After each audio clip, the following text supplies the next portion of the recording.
नमस्कार दोस्तों, भाइयों बहनों एवं प्रिय सभी लोगों का स्वागत करता हूं मैं इस वीडियो में। पूरे विश्व में, पूरे ब्रह्मांड में, पूरे दुनिया में किसी भी जगह से देख पा रहे और सुन पा रहे सभी भाइयों का और बहनों का इस वीडियो में आने के लिए सबसे पहले स्वागत है।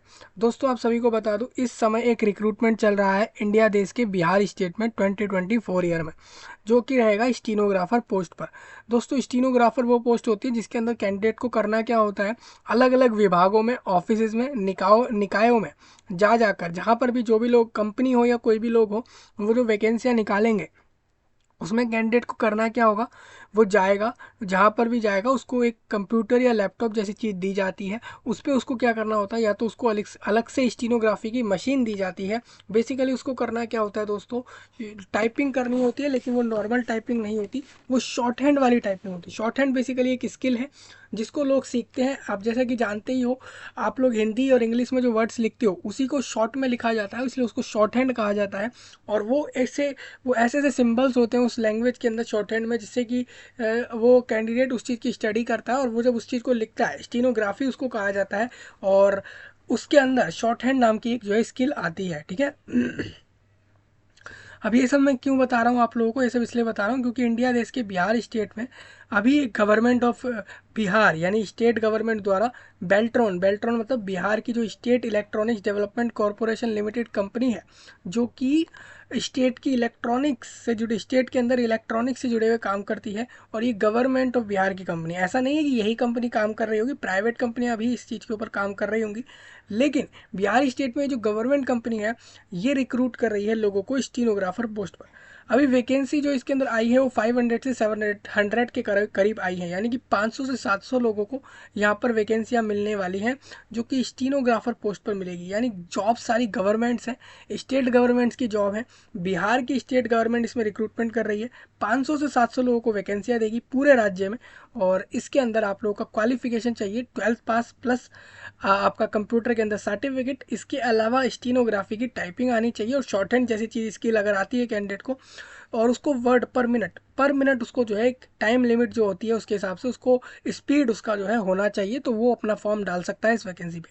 टोटल वैकेंसियों की संख्या दी है 500 से 700, यानी करीब करीब लोग यहाँ पर 600 के करीब लोग तो इसमें वैकेंसी ले ही लेंगे पूरे बिहार स्टेट में। इस वीडियो में मैं आपके साथ आया हूँ stenographer recruitment Bihar state government job के लिए फॉर्म भरवाने के लिए, ठीक है। आप लोगों का नोटिफिकेशन वीडियो मैंने पहले ही दे दिया था, तो जिन भी लोगों ने नहीं देखा है पहले स्टीनोग्राफर रिक्रूटमेंट नोटिफिकेशन वीडियो देखें। अब मैं आपको बता दूं, मैंने स्टीनोग्राफर और डीईओ दोनों ही पोस्ट का रिक्रूटमेंट का नोटिफिकेशन एक ही वीडियो में आप लोगों के लिए रख कर दिया था। तो आप लोगों को करना क्या होगा, जो बिहार में जो डीईओ स्टीनो दोनों का रिक्रूटमेंट एक ही वीडियो में आप लोगों को दिया गया है, तो वहाँ से आप लोग देख सकते हो। एक चीज़ और बता दूं दोस्तों, स्टीनोग्राफर आप 5 मार्च तक फॉर्म डाल सकते हो। वहीं अगर आप लोगों को डेटा एंट्री ऑपरेटर की वैकेंसी का फॉर्म डालना है तो उसके अंदर आप लोग 15 मार्च तक फॉर्म डाल सकते हो। अभी देखिए दोनों की क्वालिफिकेशन ऑलमोस्ट सेम है, हालांकि डीईओ पोस्ट को शॉर्ट हैंड आना जरूरी नहीं है, लेकिन स्टीनोग्राफर को आना जरूरी होता है, क्योंकि शॉर्ट हैंड चीज़ स्किल ऐसी है जो यूज़ करी जाती है स्टीनोग्राफर्स के द्वारा, ठीक है। हाँ, ये सब चीज़ें थी उसके अंदर, तो एक बार नोटिफिकेशन लोग जाकर देख लें। इस वीडियो में मैं आपके साथ यही डिस्कस कर रहा हूँ कि जो स्टीनोग्राफर रिक्रूटमेंट है उसका फॉर्म कैसे भरा जाएगा, पूरा प्रोसेस इस वीडियो में दूंगा। जिन लोगों को डीईओ पोस्ट पर अप्लाई करना है उसका फॉर्म भरने का प्रोसेस मैंने पहले ही दे दिया है, तो पहले आप लोग स्टीनो वाला जो आपका डीईओ वाला है, डीईओ वाले का फॉर्म भरने का प्रोसेस आप लोग जाकर देख सकते हो। इस वीडियो में आपको स्टीनो वाला पूरा प्रोसेस मिलेगा। ऑल इंडिया लोग इसमें अप्लाई कर सकते हैं, कैंडिडेट हरियाणा से, कर्नाटका से, केरला से, असम, वेस्ट बंगाल, त्रिपुरा, तेलंगाना से या किसी भी अन्य स्टेट और यूटी से फॉर्म डाल सकते हैं इस वैकेंसी पे। 2024 की वैकेंसी है, गवर्नमेंट जॉब है, सैलरी कम से कम 25-30 हज़ार के करीब तो होगी ही, क्योंकि ये एक गवर्नमेंट जॉब होगी। ऊपर से आप लोग ऐसा भी कर सकते हो कि इसकी एक्सपेक्टेड सैलरी आपस में जो है रीड कर सकते हो इंटरनेट पे जाकर। और दूसरा ये भी कहूँगा, इसका जो सिलेबस है ना दोस्तों, जो आप लोगों के लिए डेटा एंट्री ऑपरेटर वाला सिलेबस दिया है वही आप लोगों का चलेगा, ठीक है। मैंने syllabus, notification, apply link, website link, ये सारी चीज़ें वीडियो के नीचे दी हैं, तो वहाँ से जल्दी देख लें और ऑल इंडिया लोगों तक पहुँचा दें कि सब लोग अप्लाई कर लें इस वैकेंसी पे, ठीक है। सबसे पहले आपकी स्क्रीन पर है बेल्ट्रॉन का वेबसाइट। इस वेबसाइट पर हम थोड़ा सा नीचे आएंगे तो आप देखोगे यहाँ पर लिखा है, देखिए ये लिखा है रजिस्ट्रेशन जो है डीईओ पोस्ट का, इसका फॉर्म जाएगा 15 मार्च तक, और ये जो स्टीनो वाला है इसका 5 मार्च तक फॉर्म जाएगा। तो हम इस वाले को भरवा रहे हैं। और डीईओ का सिलेबस, मैं इसको एक बार क्लिक करता हूँ, आप लोगों के लिए सिलेबस भी दिखा देता हूँ यहाँ पे। ठीक है, हाँ, यही सिलेबस देखिए, ये आपका हो गया तो डीईओ वाला सिलेबस है। भाई जो डीईओ वाला सिलेबस है वही सिलेबस आपके लिए भी लग रहा है, यानी दोनों पोस्ट का सिलेबस सेम रहेगा। ठीक है, हाँ, अब आप कहोगे नोटिफिकेशन, नोटिफिकेशन ये रहा आपके सामने। आशु लिपि होता है, स्टीनोग्राफी को कहते हैं हम लोग आशु लिपि। ठीक है, जो आप लोग शॉर्ट हैंड फॉर स्टेनोग्राफर आशु लिपिक, यानी कि शॉर्ट हैंड जो चीज़ की सेवा आप लोगों को पता होना चाहिए, शॉर्ट हैंड को हम आशु लिपिक कह रहे हैं यहाँ पे, और उसकी वैकेंसी है। स्टीनोग्राफरों को हम आशु लिपि भी कह देते हैं। ठीक है, तो ये दो तरह के हमारे वर्ड हैं, हिंदी में हम उसको आशु लिपिक कहते हैं, वहीं हम इंग्लिश में उसको स्टीनोग्राफो ग्राफो कहते हैं। ठीक है, तो ये आपके लिए पूरा नोटिफिकेशन है। 12th पास चाहिए इनको, और उसको टाइपिंग आनी चाहिए, और एवं स्टीनोग्राफी का ज्ञान। स्टीनोग्राफी बेसिकली वही हो जाता है आपका शॉर्ट हैंड। ठीक है, कभी ना कभी आपको एक बार शॉर्ट हैंड का भी पूरा प्रोसेस दूंगा, शॉर्ट हैंड भी एक बार करा दूंगा। बहुत आसान सी चीज़ है। 18 से जो है 18 to 59 लोग फॉर्म भर सकते हैं। बीच इसमें किसी इसकी बीच में किसी का भी एज आ रहा है फॉर्म डाल सकते हैं। टोटल 1000 रुपीज़ ऑल इंडिया से लिए जाएंगे, और अगर स्टेट बिहार का है और अगर वो रिजर्वेशन में है तो उससे 250 रुपीज़ इस वैकेंसी पर चार्ज होंगे। ठीक है, अब ये देखिए स्टीनोग्राफर में तो 5 मार्च तक आप लोग फॉर्म डाल सकते हो। क्वालिफिकेशन 12th पास और टाइपिंग की नॉलेज, और स्टीनोग्राफी वाले लोग फॉर्म डाल सकते हैं। एज की मैंने बता दिया, फीस की बता दिया, सिलेबस बता दिया, ऑल इंडिया फॉर्म डाल सकते हैं। तो सारी चीज़ें मैंने क्लियर कर दी। यहाँ पर एक एग्जाम होगा एमसीक्यू में, उसका सिलेबस आपको दिखा दिया है मैंने। अब टाइपिंग, आपका टाइपिंग टेस्ट भी होगा। तो ये सारी चीज़ें आप लोग रीड कर सकते हो। प्रबंधन निदेशक द्वारा ये नोटिस आया था इसके अंदर बेल्ट्रॉन में। तो बेल्ट्रॉन द्वारा नोटिफिकेशन आपके साथ डिस्कस हो गया है। सिलेबस आपके सामने ये रहा। अब हम चलेंगे फॉर्म भरने की तरफ। फॉर्म भरने के लिए आप देखोगे यहाँ पर हम सबसे पहले रजिस्ट्रेशन करेंगे। आप देख सकते हो यहाँ पर ऊपर लिखा है स्टीनोग्राफर। ठीक है, अभी इस कंपनी का नाम है बिहार स्टेट इलेक्ट्रॉनिक्स डेवलपमेंट, तो BSEDC, और बेल्ट्रॉन इसी को शॉर्ट में कहा जाता है, मतलब इसी का दूसरा नाम है। कोई लोग किसी को कहेंगे आप बेल्ट्रॉन बिहार, तो समझ जाएगा कि इसी कंपनी द्वारा रिक्रूटमेंट आ रखी है वो। ठीक है, रिक्रूटमेंट की बात हो या कोई भी बात हो, वो इस तरीके से समझी जा सकती है। अब कैंडिडेट को अपना फर्स्ट नेम डालना होगा, तो मैं यहाँ डाल देता हूँ। कैंडिडेट मिडिल नेम डाल सकता है, नहीं तो ऐसे ही छोड़ सकता है। कैंडिडेट का नाम कभी चेंज हुआ है क्या, तो मैंने बोला नहीं। थोड़ा आगे बढ़ेंगे। कैंडिडेट अब यहाँ पर आपको डेट ऑफ बर्थ रखनी होती है अपनी, जो भी आपकी डेट ऑफ बर्थ हो। तो सबसे पहले हम जाएंगे ईयर में। देखिए हम लोग ईयर में आ गए। फिर हम आ जाते हैं 661 हमने डाल दिया, 661, तो हमारी एज आ गई 22, यानी मैं 18 प्लस हूँ तो मैं फॉर्म डाल सकता हूँ। देखिए यहाँ पर एज भी लिखा आ गया। 18 से ऊपर हो और 59 से नीचे हो तो फॉर्म डाल सकते हैं, साफ साफ यहाँ लिखा है। अभी लोग कहेंगे जेंडर, तो जेंडर मेल फीमेल और ट्रांसजेंडर तीनों ही लोग फॉर्म डाल सकते हैं इस वैकेंसी पे। तो हमने यहाँ डाल दिया है। उसके बाद बोल रहे हैं मोबाइल नंबर, तो मोबाइल नंबर हमने यहाँ डाल दिया है। अभी इसी मोबाइल नंबर को हम यहाँ पे जो है कंफर्म करेंगे दोबारा से। तो यहाँ से हमने फिर दोबारा कंफर्म किया है मोबाइल नंबर, और इसके बाद हम आगे बढ़ेंगे। तो अब बोलेंगे फिर यहाँ पर ईमेल, ईमेल के लिए हम आ जाते हैं। तो ईमेल एक बार हम फिर से डाल देते हैं।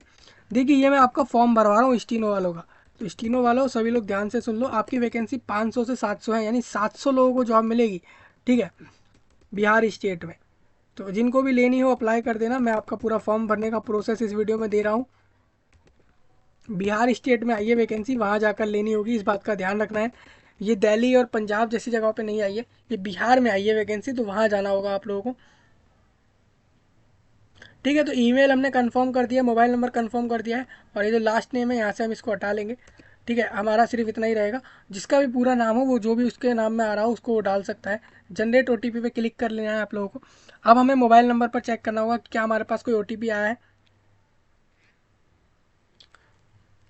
देखिए आपको डायरेक्ट जाना होगा मेल पर, क्योंकि आपने जो भी जीमेल दिया है वहाँ पर आप लोगों को मेल आ जाता है, तो वहाँ से आप लोग डाल सकते हो। तो एक बार मैं देखता हूँ कि मेरे को मेल आया है क्या।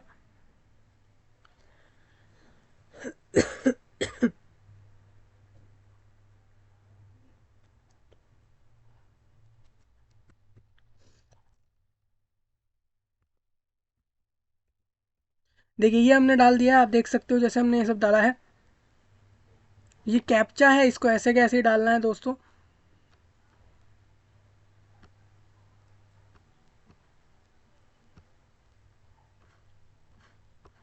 हाँ, अब देखते हैं हम यहाँ पर हमारे पास OTP आया होगा। अब हम देख लेते हैं OTP आया है नहीं।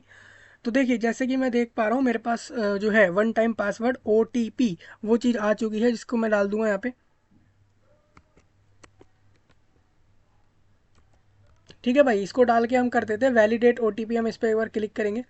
देखिए हमारा सक्सेसफुली हमारा जो है ईमेल और मोबाइल नंबर दोनों ही वेरीफाई हो गए, यानी इनको ट्रस्ट हो गया कि हमने दोनों जानकारियाँ सही दी हैं। अब हमें आई एग्री पे क्लिक करना होगा, यहाँ पे ऐसे क्लिक करेंगे। उसके बाद हम ये जो है ये डालेंगे छोटा वाला एस, छोटा वाला एच डालेंगे, A to Z वाला। उसके बाद कैपिटल में एस डालेंगे, फिर एम डालेंगे। जो भी यहाँ लिखा हुआ है इसको ऐसे के ऐसे ही डाल देना है हमें। देखो इस तरीके से मैंने डाल दिया और रीवेरीफाई पे क्लिक करेंगे। अब देखिए दिखा रहे हैं आपका नाम ये है, आपका डेट ऑफ बर्थ 6 जून में हुआ था 2001 के साल में। आप मेल हो, आपका नंबर ये है, आपका जो है ईमेल एड्रेस ये है। मैंने बोला हाँ भाई आप बिल्कुल सही कह रहे हो, मैंने जो सारी जानकारी दी है वो आप बिल्कुल सही कह रहे हो, मैंने यही सब दिया है और ये सारा कुछ सही है। मैं इसमें चेंज नहीं चाह रहा हूँ, तो मैं इसको जमा कर दूंगा। स्टीनो वाला का फॉर्म भर रहे हैं हम इस वीडियो के अंदर। आप भरने के बाद, आप जमा करने के बाद चेंजेस नहीं कर पाओगे इसके अंदर। मैंने कहा ठीक है, मुझे कोई चेंज नहीं करना, मेरा फॉर्म आगे बढ़ा दो।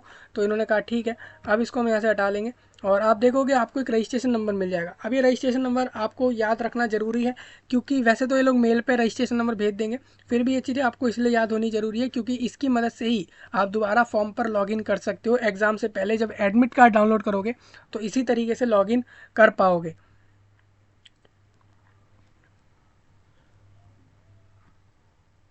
ठीक है, अब हम थोड़ा आगे चलेंगे, पर्सनल डिटेल डालेंगे, एडिशनल डिटेल डालेंगे। कम्युनिकेशन डिटेल्स में हम एड्रेस और ये सारी चीज़ें डालेंगे। उसके बाद क्वालिफिकेशन डिटेल में 10th-12th पास और कंप्यूटर सर्टिफिकेट और टाइपिंग जैसी चीज़ें जो मांगी जाएंगी वो डालेंगे। टेस्ट सिटी हमारे को कहाँ कहाँ एग्ज़ाम देना है, याद रखें बिहार में इसमें एग्ज़ाम होगा।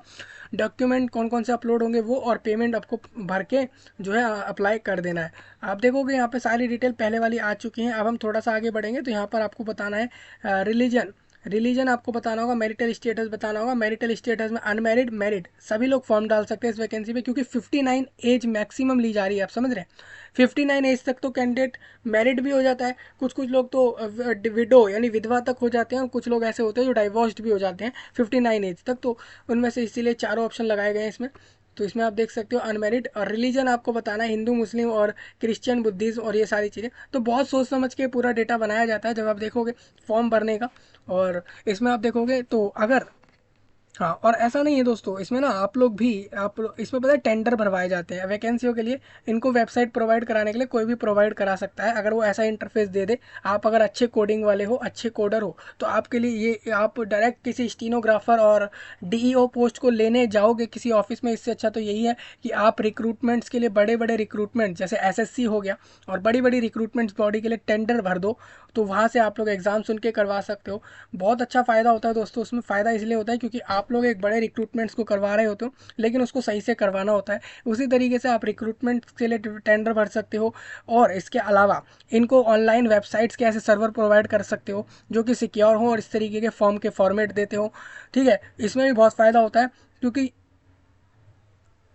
क्योंकि ये फॉर्मेट दुनिया अपनाती है। और इसी फॉर्मेट देखोगे आप लोग, जैसे कि कोई भी फॉर्म भरेगा तो उसका नाम क्या है, उसकी डेट ऑफ बर्थ क्या है, ये सारी चीज़ें वो डालता है। तो ये सारे कॉलम जो है प्रोवाइड करने होते हैं। तो कोडिंग की इस तरीके से वेबसाइट बनाई जाए कि वो इस तरीके का इंटरफेस दे, तो सब लोग आसानी से सारी चीज़ें भर पाएँ। तो इसलिए ये बनाया गया है। अभी रिलीजन क्या है, कोई हिंदू है, कोई हिंदू, कोई मुस्लिम, कोई क्रिश्चियन, कोई अपने अपने जो है धर्म जो है, रिलीजन जो है मान रहे हैं। मान के चले जो ऐसे लोग हैं जो इनमें से किसी में भी नहीं आ रहे, तो अदर्स को कर सकते हैं, फिर अपना जो है स्पेसिफाई कर सकते हैं वो किस में आ रहे हैं।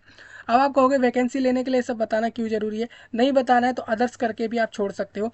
फादर्स नेम आप देख सकते हो यहाँ पे, फादर्स नेम यहाँ पर आपको देना होगा। फादर का नाम देना है। अभी देखिए जो मैरिड महिलाएं हैं, जिनकी शादी हो गई है, और ऐसी महिलाएं जो फॉर्म डाल रही होंगी, वो यहाँ पर अपने हस्बैंड का नेम देंगी।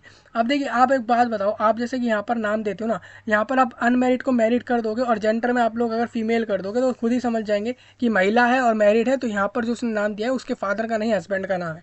ठीक है, दोनों में से किसी का भी वो लोग डाल सकते हैं, ये ऑप्शन उनको मिल जाता है। ठीक है, आगे बढ़ूंगा। मेल आ चुका है, यहाँ पर नंबर आ चुका है, आप देखोगे नाम आ चुका है, सारी चीज़ें हमने डाल दी हैं। एप्लीकेशन नंबर हमारे को मिल चुका है, हमें एक नंबर मिल चुका है जिसकी मदद से हम बाद में लॉगिन कर सकते हैं। पोस्ट का नाम आप देखोगे यहाँ पर स्टीनोग्राफर सिलेक्ट करना होगा, क्योंकि हम इसी पोस्ट पर अप्लाई कर रहे हैं। इंडिया के लोग ही फॉर्म डालेंगे, इंडिया के बाहर के कोई भी लोग इस पर फॉर्म मत डालना। आप लोग बिहार के डोमिसाइल नहीं हो, बिहार के नहीं हो तब भी आप फॉर्म डाल सकते हो, मतलब बिहार डोमिसाइल मतलब बिहार राज्य के नहीं हो, और दिल्ली के हो, गोवा के हो, गुजरात के हो, फॉर्म डाल सकते हो। रिजर्वेशन कैटेगरी आपको बता दूं, यूआर से फॉर्म भरेंगे आप लोग, एक जनरल से, क्योंकि आपको इतना पता होना चाहिए कि इस पर आपको नील लिखना है, नील या फिर नो लिख देना है। अगर कोई आपके पूरे बॉडी पे कोई ऐसा मार्क है जो कि दिख रहा हो और वो आपकी पहचान बताता हो, ठीक है, तो वो कि मतलब आप ही के बॉडी पर ऐसा मार्क है और किसी के बॉडी पर है ही नहीं वो मार्क, और उस जगह पर है जिस जगह पे और किसी के बॉडी पर वो मार्क नहीं हो सकता, तो उसमें आप लोगों को यहाँ पर वो चीज़ें बतानी होती हैं। और please select type of identification, आप लोग Aadhaar card, passport, voter ID card, driving licence, कोई भी एक पॉइंट जो है यहाँ पर अपना दे सकते हो। एक चीज़ और कहूँगा, आधार कार्ड जिन लोगों के पास है उन लोगों को करना क्या होगा, ये लास्ट वाला ऑप्शन लेना होगा, क्योंकि इसमें आधार कार्ड ऑप्शन मिल नहीं रहा है, तो मैंने इसको क्लिक कर दिया। आपको यहाँ पर टाइप में लिखना है आपके पास कौन सा है, कोई भी एक डॉक्यूमेंट आप लोग दे सकते हो, गवर्नमेंट द्वारा इशू होना चाहिए, क्योंकि गवर्नमेंट द्वारा इशू होगा इसका मतलब वो ट्रस्टेड और एक आईडी प्रूफ होगा आप लोगों का इंडिया देश में। तो आधार कार्ड हो गया। अब यहाँ पर आप लोगों को नंबर देना होगा, याद रखें आधार कार्ड नंबर जो होता है वो 12 संख्याओं का होता है। तो आप देख सकते हो 12 नंबर हमारे हो चुके हैं। अब मैंने बोल दिया भाई मैंने जो दिया है वो सारा कुछ सही दिया है, मैं वॉलंटियरली सबमिट कर रहा हूँ अपने आईडी प्रूफ को, और मेरी जो आईडी प्रूफ मैंने दी है वो सही दी है, इस बात की जो है कंफर्मेशन मैं ले रहा हूँ। इस तरीके से मैंने कर दिया ओके। अब मेरे से बोल रहे हैं कि एडिशनल डिटेल में बताओ कि तुम डिसेबिलिटी में आते हो क्या, मैंने बोला नहीं। देखिए डिसेबिलिटी वालों की वैकेंसी अलग से फिक्स होती है और डिसेबिलिटी वालों को फ़ायदा मिलता है, ठीक है। हाँ डिसेबिलिटी में इन्होंने देखिए मेरे को दिल्ली का होकर भी डिसेबिलिटी का ऑप्शन दिया, इसका मतलब डिसेबिलिटी वालों को कहीं ना कहीं फ़ायदा मिलेगा। एड्रेस लाइन में इन्होंने बोला एड्रेस बताओ, तो मैंने यहाँ बता दिया है।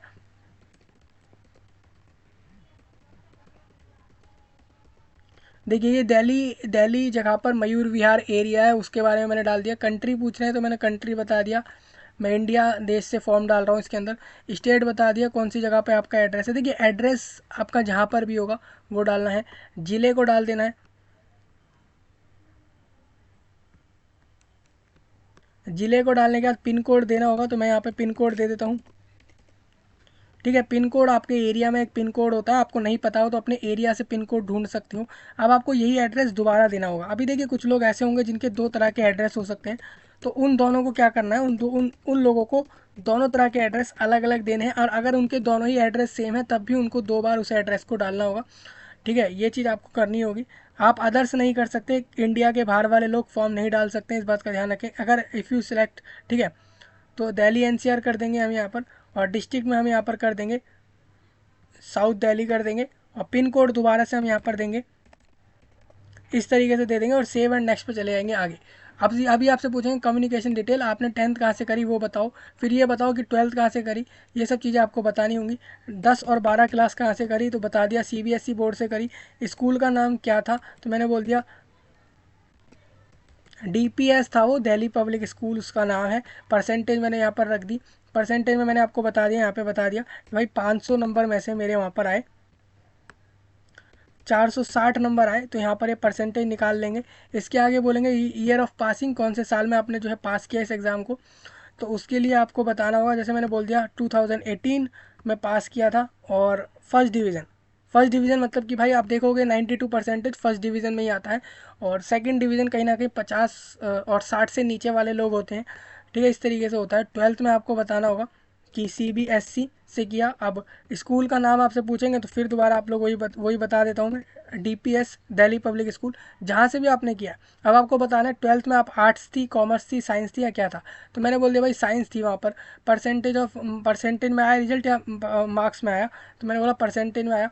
टोटल मेरे मार्क्स आए 546, और ये मेरे मार्क्स आए 600 में से, तो यहाँ पर परसेंटेज जो है 91 आया। और ये ईयर ऑफ पासिंग जो था 12th का वो 2020 था। उसके बाद बोल रहे हैं स्टीनोग्राफी से जुड़ा हुआ बताना है कि आपकी जो टाइपिंग और स्किल टेस्ट है, आप लोगों का जो स्टीनोग्राफी है वो मीडियम डिटेल की, आप लोगों को जो स्टीनोग्राफी का टाइपिंग और स्किल टेस्ट देना है इस रिक्रूटमेंट में एमसीक्यू एग्ज़ाम के बाद, वो आप लोग कैसे में देना चाहोगे, तो मैंने बोला भाई मैं हिंदी इंग्लिश दोनों में दूंगा, मेरे को दोनों ही आती हैं, ठीक है। अब ऐसा नहीं है कि अलग से चार्ज लगेगा दोस्तों, उतना ही चार्ज लगेगा, आपका दोनों मीडियम में देना हो दोनों मीडियम में दे सकते हो, ठीक है। हाँ लेकिन आना चाहिए आप लोगों को। क्वालिफिकेशन डिग्री आपसे पूछेंगे, जैसे कि ये चीज़ जो है कि जैसे मान के चलो आप लोगों ने बैचलर डिग्री करा है या अदर्स करा है। अब बैचलर डिग्री करा है तो कहाँ से किया है, किस सब्जेक्ट में किया है, कितने मार्क्स आए, और कब, और जो है किस साल में आपने उसको पास किया, वो सब चीज़ें बतानी है। ग्रेजुएशन मिनिमम 3 साल का होना चाहिए, आपको पता है ये चीज़ें हैं, लेकिन ये चीज़ नहीं देनी है क्योंकि आप लोगों को सिर्फ 12th पास चाहिए इन लोगों को स्टीनोग्राफर्स में, और इसके अलावा टाइपिंग आनी चाहिए कैंडिडेट को बस। इसके अलावा कोई अलग से क्वालिफिकेशन नहीं ली जा रही है स्टीनोग्राफर रिक्रूटमेंट्स के लिए। आपको मैंने पहले भी कहा है, जहाँ पर भी ये स्टार आ रहा होता है, ये रेड रंग का स्टार है, इसको ज़रूर भरने होते हैं, बाकी वाली चीज़ें खाली छोड़ी जा सकती हैं, ठीक है। सेव एंड नेक्स्ट पे क्लिक करेंगे। अब हम आ जाते हैं टेस्ट सिटी पर कि भाई मेरे को एग्जाम कहाँ देना है। तो टेस्ट सिटी का ऑप्शन मुझे पटना मिल रहा है, सिर्फ पटना मिल रहा है। स्टीनोग्राफर रिक्रूटमेंट में मुझे सिर्फ पटना का ऑप्शन मिला है यहाँ पर, यानी बिहार के पटना में मैं एग्ज़ाम जाकर दे सकता हूँ, इसमें मेरे को चॉइस नहीं मिली है।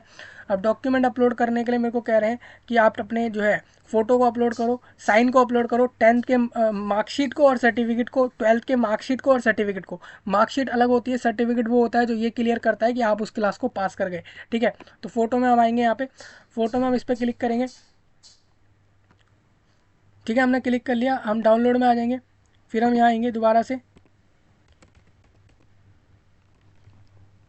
ठीक है भाई लोगों। ये देखो, ये फ़ोटो हमारा जो है यहाँ पे अपलोड हो गया सक्सेसफुली। एक स्टूडेंट का फ़ोटो हमने यहाँ डाल दिया है, ये एक फ़ोटो के तौर पे हमने डाला है, ठीक है। फ़ोटो हमने डाल दिया।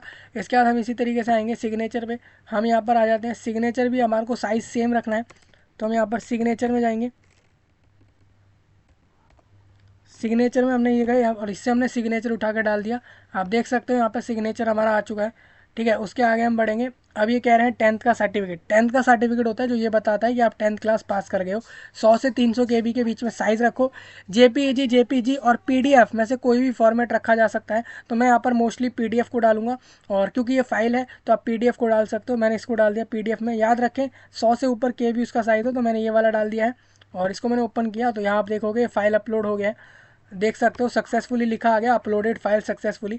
तो इस तरीके से बहुत आसान होता है दोस्तों फॉर्म अप्लाई करने का प्रोसेस। नहीं आता तो आप लोग कमेंट करके बता सकते हो, आपको एक आप ही की डिटेल्स के ऊपर एक फॉर्म भर के दे दिया जाएगा, क्योंकि बेसिक, और आप अगर आपको भरना नहीं आता है तो ठीक है।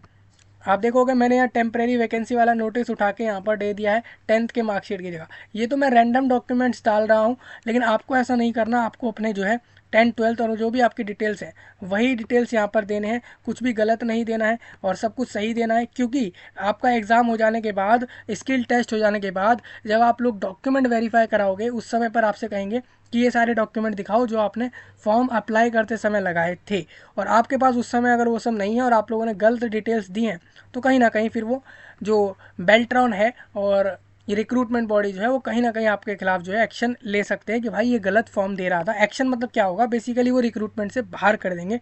इससे बड़ी चीज़ें होने वाली हैं नहीं, सिर्फ रिक्रूटमेंट से बाहर करेंगे, उससे बड़ी चीज़ नहीं होगी। मतलब कहीं ना कहीं कैंडिडेट को वैकेंसियाँ नहीं मिलेंगी, बस ये एक उसका नुकसान हो जाएगा, और इसमें कुछ अलग नहीं होगा, ठीक है। तो आप देख सकते हो। अब आगे बढ़ेंगे। डिग्री वाली डिटेल मैं नहीं दूंगा क्योंकि मेरे को पता है इस वैकेंसी के लिए डिग्री लेना ज़रूरी नहीं है। अब डोमिसाइल स्टेट आपको याद रखना है कि ये करना। अब ये कह रहे हैं कि upload your state domicile certificate, तो आप लोगों को अपने दिल्ली के प्रूफ को भी देने के लिए डोमिसाइल सर्टिफिकेट अपलोड करना ज़रूरी है, ठीक है। इसका मतलब आप लोगों को अगर दिल्ली का भी अपने आप को प्रूफ करना है तो आप लोग ऑल इंडिया सिटीजनशिप का सर्टिफिकेट लगा सकते हो, या फिर अपने ID को भी यहाँ डाल सकते हो। क्यों, बेसिकली स्टेट डोमिसाइल वो ID भी प्रूफ कर देगी, आधार कार्ड भी दिया जा सकता है। वैसे तो मैं यहाँ पर देता हूँ सिटीजनशिप का सर्टिफिकेट, यहाँ पर दे देता हूँ, ठीक है, स्टेट डोमिसाइल सर्टिफिकेट। हालांकि ये चीज़ें बाहर वालों से नहीं लेनी चाहिए थी, लेकिन आप लोगों को यहाँ पर ये देनी होगी, ये आप देख सकते हो, ठीक है।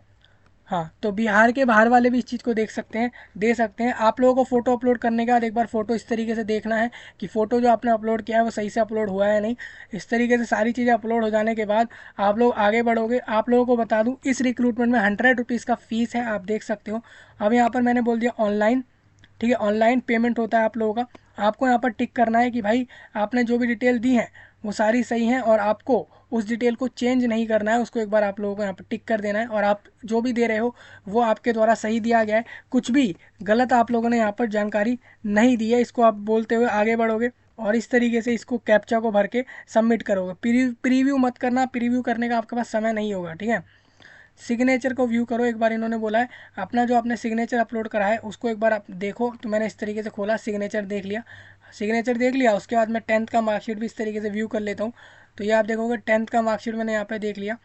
इसके बाद मैं इसी तरीके से 12th का मार्कशीट खोल लेता हूँ, 12th का मार्कशीट भी मैंने यहाँ देख लिया। तो मैंने ये सब क्यों खोला, ये सब इसलिए देखा क्योंकि ये लोग कह रहे हैं कि आप लोगों को प्रीव्यू करना ज़रूरी है जो भी डॉक्यूमेंट अपलोड करें उसको, ठीक है।